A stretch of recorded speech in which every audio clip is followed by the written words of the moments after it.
Conditions होती हैं, अगर आप उन कंडीशंस को फुलफ़िल करते हो, देन ही आप आईटीआर 1 को फाइल कर पाओगे। सो वो कंडीशंस क्या-क्या हैं? सबसे पहले जो कंडीशन आती है वो ये है कि सबसे पहली कंडीशन आती है कि आप एक रेज़िडेंट इंडिविजुअल होने चाहिए। रेज़िडेंट इंडिविजुअल से क्या मतलब होता है कि जो आपका प्रीवियस ईयर था, जैसे अभी करंट ईयर चल रहा है 2026-2027, आई मीन ये फाइनेंशियल ईयर चल रहा है, ठीक है? अभी फाइनेंशियल ईयर चल रहा है 2026-2027। इससे पिछला जो हमारा फाइनेंशियल ईयर था दैट इज़ 25-26, वो था हमारा previous year as per income tax act. तो उसके अकॉर्डिंग आप प्रीवियस ईयर में 182 डेज़ से ज़्यादा इंडिया में रिसाइड करने चाहिए।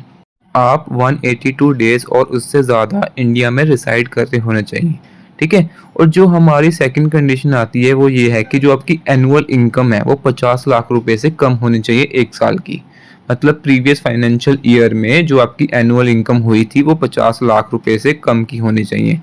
सेकंड कंडीशन ये है कि जो आपको इनकम आ रही है वो आपकी सैलरी इनकम है या फिर आपकी पेंशन इनकम है। सैलरी इनकम का मतलब आप गवर्नमेंट सेक्टर में कहीं काम करते हो वहाँ से आपको सैलरी मिलती है, वो 50 लाख रुपए से कम है, या फिर आप प्राइवेट सेक्टर में कहीं काम करते हो जो वहाँ से आपको सैलरी मिल रही है वो भी 50 लाख रुपए से कम है। Same in case of pension.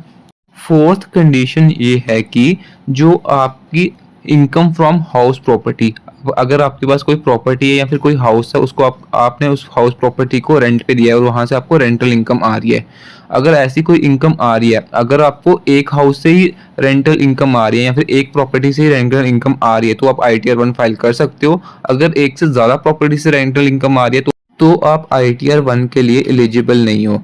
Fifth condition ये है कि अगर आपको कोई डिविडेंड इनकम आ रही है, कोई इंटरेस्ट आ रहा है एफडी से या फिर सेविंग अकाउंट से, तब भी आप आईटीआर 1 फाइल कर सकते हो, बट शर्त है कि वो 50 लाख रुपए से साल से कम होना चाहिए। देन लास्ट की दो कंडीशन ये है कि अगर आपकी कोई एग्रीकल्चरल इनकम है, आप कोई खेती बाड़ी करते हो वहां से आपको इनकम हो रही है, वो 5,000 रुपये से कम है तो आप आईटीआर 1 फाइल कर सकते हो। अगर 5,000 रुपये से ज़्यादा है तो आप आईटीआर 1 फाइल नहीं कर सकते। अगर आपको कोई कैपिटल गेन से इनकम आ रही है और वो 1,50,000 रुपये साल की, और कैपिटल गेन कौन सा होना चाहिए कि अगर आपने कोई स्टॉक्स खरीद रखे थे और उनको बेचा और वहां से स्टॉक मार्केट से आपको कैपिटल गेन्स की इनकम आई है तो आप आईटीआर 1 फाइल कर सकते हो।